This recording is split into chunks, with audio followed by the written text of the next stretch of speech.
Lumberjacks is sponsored by Echo, only professional grade with 5-year warranty. Crown, protect, maintain, save. Dickies, quality workwear since 1922. Yamaha, rev your heart.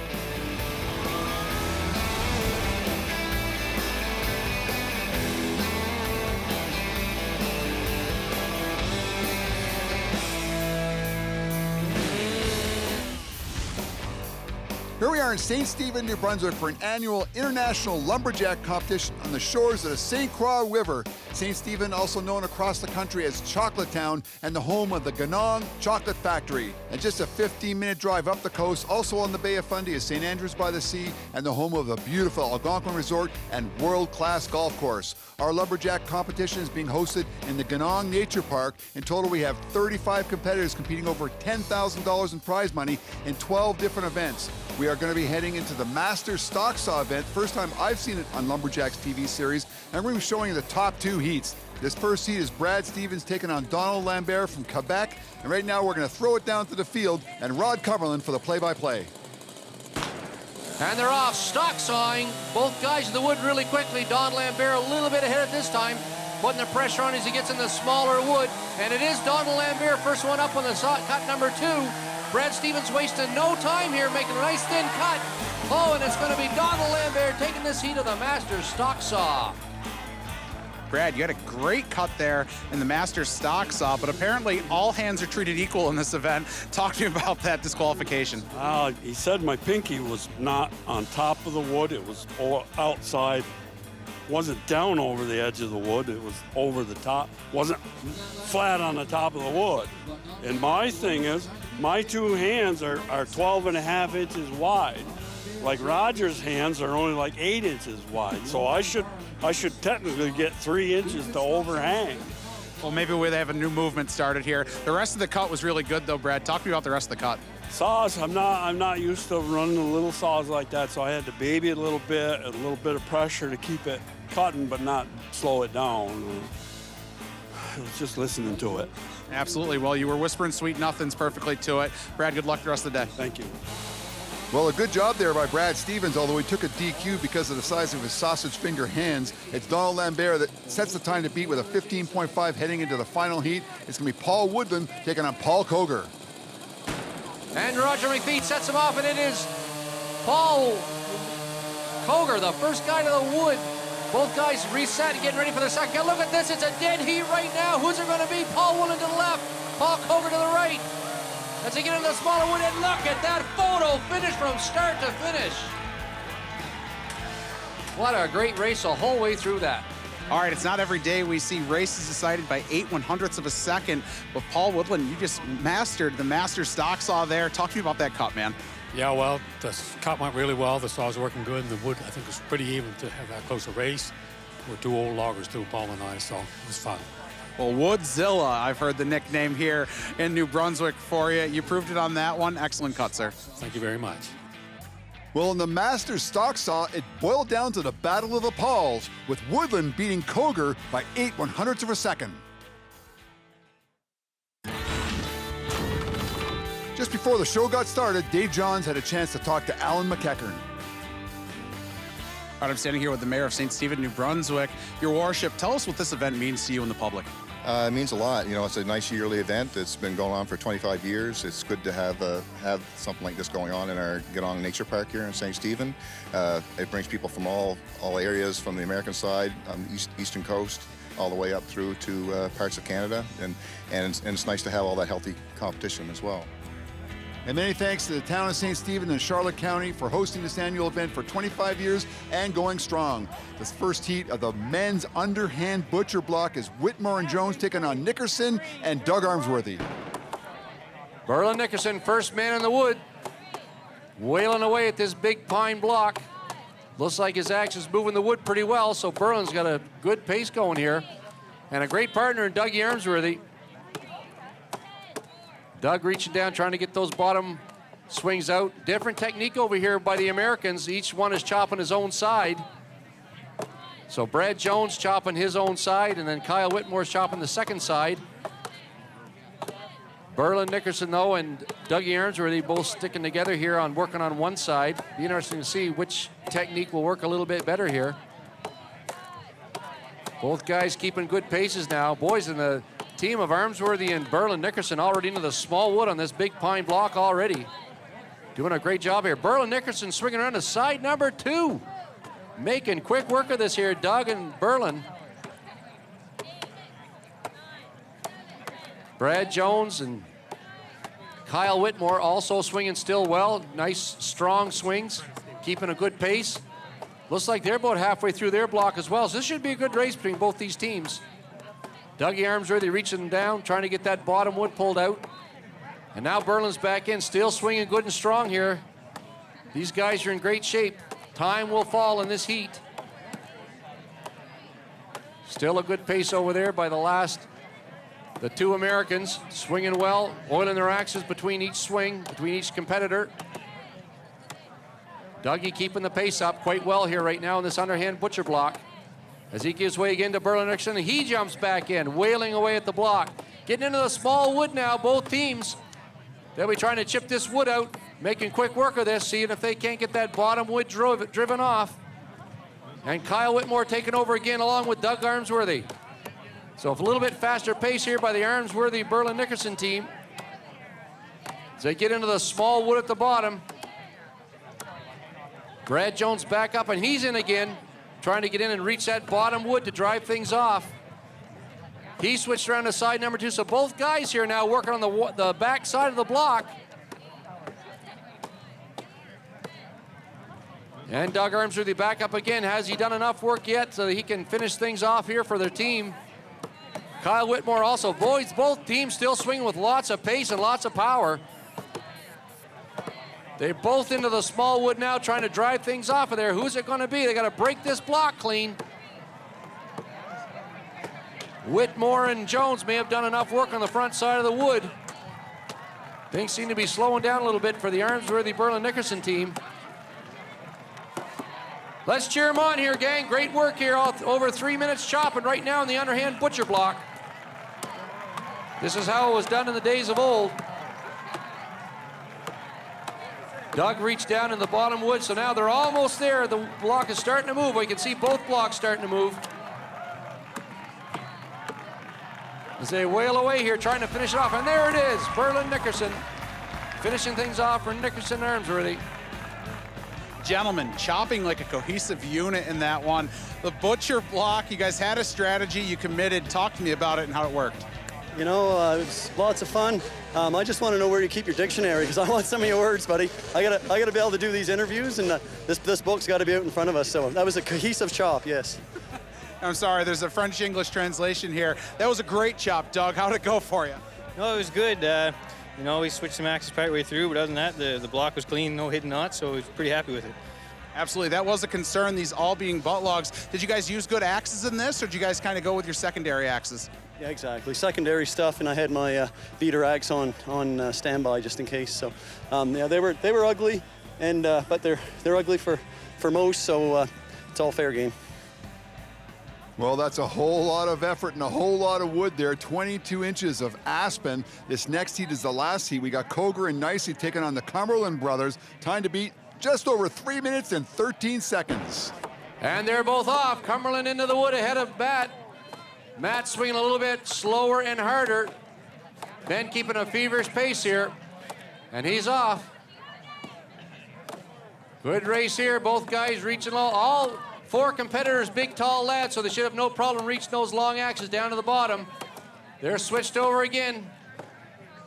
Matt's up, and Matt's trying into something different here. He's starting into side number 2, unless they've already made the switch from the second side.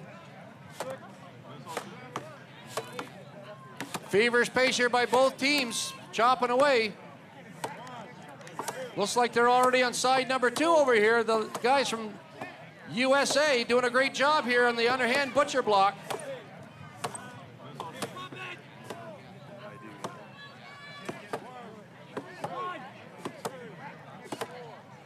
Both guys swinging fast and furious here. Swinging hard and swinging strong. As they get into the small wood now, Ben nicely into the small wood over here as he takes out a little bit more in the bottom. Who's it going to be here in the underhand butcher block as they both get into the small wood, trying to drive things off here? Oh, a little bit of trick here by the guys from down under USA. Go back to side number 2 one more time here. As the Cumberland boys get into the small wood. Who's it going to be here? Underhand butcher block. They get into the small wood, going to try to break things off.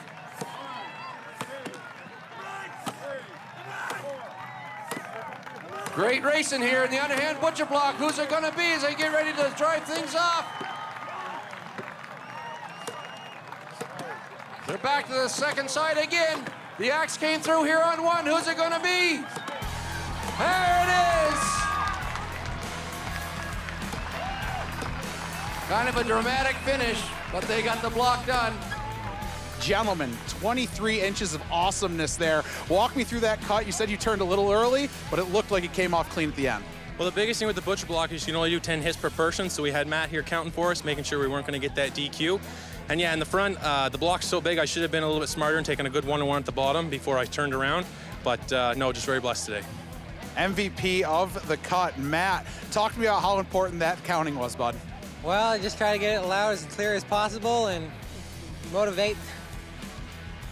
Well, the class of this field were clearly Ben and Nathan Cumberland with a 148.69. Close on their heels were a couple of Americans, Koger and Nicely. Back here at the Ganong Nature Park in St. Stephen, New Brunswick, right here in the shores of the St. Croix River for the International Lumberjack Competition. We're about to put a bow on this thing as we head into the hot saw. We're going to be showing you the top 4 heats. This first heat, Doug Armsworthy taking on Mario Burke, and it's 3 cuts of 17 inches of aspen. And they're off. Oh, one saw starting. Dougie Armsworthy saw is going well. Gets the first cut in the ground. Mario Burke's going to make up lost time here, get a saw started. Dougie Armsworthy's going to win this heat of the hot saw. What a cut, man. You were pumped about that. Walk us through it because you were fighting some adversity, I heard, in the last few weeks. Talk to me what's led up to this. Yeah, well, it's been a few years, a couple 3 years with that thing. It's a love-hate relationship, mostly hate, but been playing with it last week, and it seemed to try and runs a little better now, and hopefully I got one more day this weekend, so it'll hopefully run better. Well, that first heat of the hot saw, and Doug Armsworthy set a time to beat of 9.99. The second heat, Publico, Nova Scotia's Berlin Nickerson is taking on St. Gilles, Quebec's Donald Lambert. 3 cuts, down, up, down. And they're off. Both saws start, but Donald Lambert, first guy to the wood. He has lots of trouble. Let's go back for another cut. Berlin Nickerson. It's a first guy down. Great cut there with your 343 Hilts-built saw. That first cut, bit of a cake instead of a cookie there, but you dialed in for the rest of it. Talk to me about it. Yeah, exactly. After you take a big first one, then you're just bagging for more wood. And I think I was pulling fibers right from the outside of the disc on the next 2, but thin as I could go and still comfortably make a fast cut. Time come in at 5.39, which I can do faster, but after that first cut, that was still very good. So. Well, definitely lowered the time to beat down to 5.39, and Dave Johns, our interviewer on the field there, referred to it as a Hilts-built saw. That is Ken Hilts from right here in the Maritimes. This third heat, Paul Woodland taking on Scott Reed in the hot saw. Both saws start. Paul Woodland, first one to the wood. Both guys cut neck and neck. Well, it's a close race. All right, here with Scott Reed, and I don't know how you bribed Roger before the heat to leave his gun behind the stand so that you could get a double start there when your saw didn't go in the first 60 seconds, but congratulations, man. That was a heck of a cut. Yeah, I don't know. I'm just so lucky he left his gun on the stand, and we got to stand down and restart because after about 10 pulls, I still didn't have it going, and I just got lucky. Well, Scott Reed says that all the time. He didn't get lucky. He's very good at it. He's got a fantastic saw. 5.09, and he takes the hot saw. Closed captioning is brought to you by Dickies. Quality workwear since 1922. Well, we're about to put the International Lumberjack Competition to bed here in St. Stephen, New Brunswick, and the International Relay, Canada versus the United States. A total of 10 events and 11 competitors per team. And they're off. The great relay race, the stock saw. They need to make 2 cuts on this with an Echo 620 chainsaw. First cut's almost done. And it's Brittany McLean ahead right now for Team Canada. Kyle Whitmore putting a little bit of pressure on this. He's got to do a little bit of catch-up. Oh, it's Team Canada off first. And Paul Koger pulling the anchor here at the underhand chop for Team USA. Paul's around for side number 2 or Team USA. Great race here right now in the relay. And Team Canada's off now to the axe throw. Louis Bourque has to get a 4 or a 5. Paul Koger getting done here on the underhand chop. And now it's down to the axe throw. Both guys throwing 3s. They need 2 throws and a 4 or a 5. Yes, 2-4, there we go. Each guy needs 1 more throw. Team Canada gets it, they're off to the double buck. Oh, it's close. It's a 3, let's go Dave Johns. There it is, and they're off in the double buck. We got a good close race here right now in the international relay race.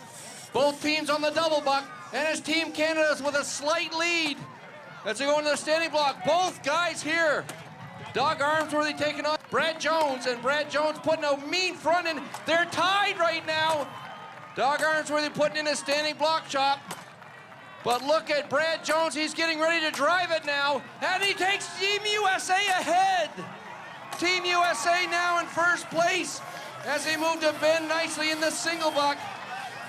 Alicia Schroeder also doing the single buck for Team Canada. But Ben nicely getting down into the small wood, and he has it off. Team USA pulling ahead right now in the relay race. Alicia Schroeder still on the single buck, and Megan Woods doing a great job here on the obstacle pole. She has the saw going, needs to cut with both sides of the bar. Alicia Schroeder getting down to the small wood on the single buck. And Megan has it down, doing her... One step, she's back on. She's got to touch the end. And she goes into Matt Koger in the springboard chop. Team Canada just getting their saw going in the obstacle pole, have a little bit of time to make up. Matt Koger doing a great job, has his first board in. Good, strong board. Jeremy Salvas turning down. Just has to get to the end of the log. He just has to get to the end and touch. Matt Koger on board number 2. Ben Cumberland has to make up some ground here. He has his hands full with Matt Koger. Matt Koger getting into the wood on the top. Ben Cumberland up on board number 1. Matt putting a big hole in the front of his log in the springboard chop. Team Canada a little bit of ground to catch up here. Matt doing a great job in the springboard chop. Ben has board number 2 up, so Ben's pulling him in. Can he catch him in the springboard chop? Matt doing a great job here, has USA way out in front. Matt's getting ready to drive things off here to let them go. And it's off now. Team USA started in the kettle boil. Team Canada still dragging far behind as Ben Cumberland puts final strokes in here trying to release the team to kettle boil. He's around to side number 2. Ben Cumberland as Yvonne and Mary get things going here in the kettle boil, have their shavings made already. Need to light their fire, get their kettle on as Ben puts the last few swings in to drive it off. Lots of ground to make up now as we both go in the kettle boil. The ladies from the States have their fire going. Trying to make a few blocks apart there for their kettle to go on. Scotty Reed and Kelly Bonus pulling clean up here for Team Canada. Kettle is on for Team USA. Doing a great job here, the girls from USA in the kettle boil.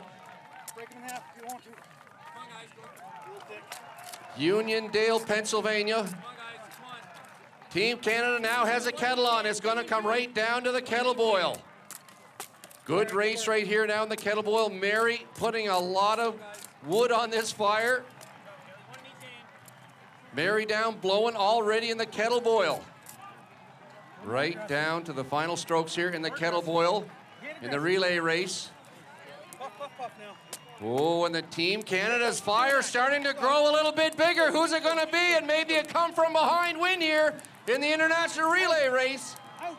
Things are struggling here with Team USA in the final event. They had pulled ahead and we're making great grounds here in the relay race, but it looks like Team Canada now, their fire building more and more as the time goes on. It's still coming, it's still growing here for Team Canada. Look at them work in unison over here. Team Canada back and forth, Kelly and Scott. Need a little bit more fuel over here for Team USA. Let's cheer them on, gang. It won't be long now. There we go. Now that more flames coming now for Team USA. Their fire's taking off now. It's going to be close. Hey, and Team Canada come from behind victory in the relay race. All right, here with the team captain, Team Canada Relays Team 2, champions in the event. Nathan, scorcher of an underhand cut, but great team effort. Talk to me about that event, man. Yeah, the relay, the biggest thing you have to do for a lot of the relay races like that is guys have to swallow their pride and go in the event that's going to put the team ahead the best, and that's what we did. And we had great guys in every event and girls, and it just everybody did their event to the best of their ability. And Lord willing, we ended up with the first place in between the USA and Canada. Yeah, Kelly Bonus and Scotty Reed at the end there in the kettle boil. That was something special. Talk to me about that. Well, when we got looking at the events, the biggest thing you look at is how long each of them is going to take, which one's going to take the longest time. Boil is usually about a 3-minute time, so we thought we want to take 2 of our best boilers, stick them in that event. Granted, they could have done other events, but put the best boilers in there and let them go. Absolutely. Well, that was awesome. That's what champions are made of. Congratulations, man. It's been a heck of a weekend. Thank you very much. And our crown pivotal point goes to Brad Stevens from Vermont and his stubby sausage fingers. They got him a DQ in the stock saw event, something to do with not being able to reach the entire line in his short fingers. The Lumberjacks of the day are Ben and Nathan Cumberland from Keswick Ridge, New Brunswick, in the underhand chop doing a masterful job with 22 inches round with trembling aspen. And hats off to all the sponsors that make this event possible. 25 years in running. We'll see you again next year on Lumberjacks.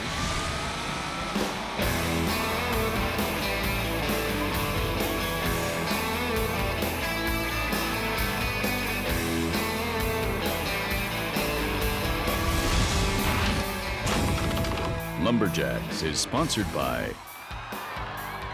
Echo, only professional grade with 5-year warranty. Crown, protect, maintain, save. Dickies, quality workwear since 1922. Yamaha, rev your heart.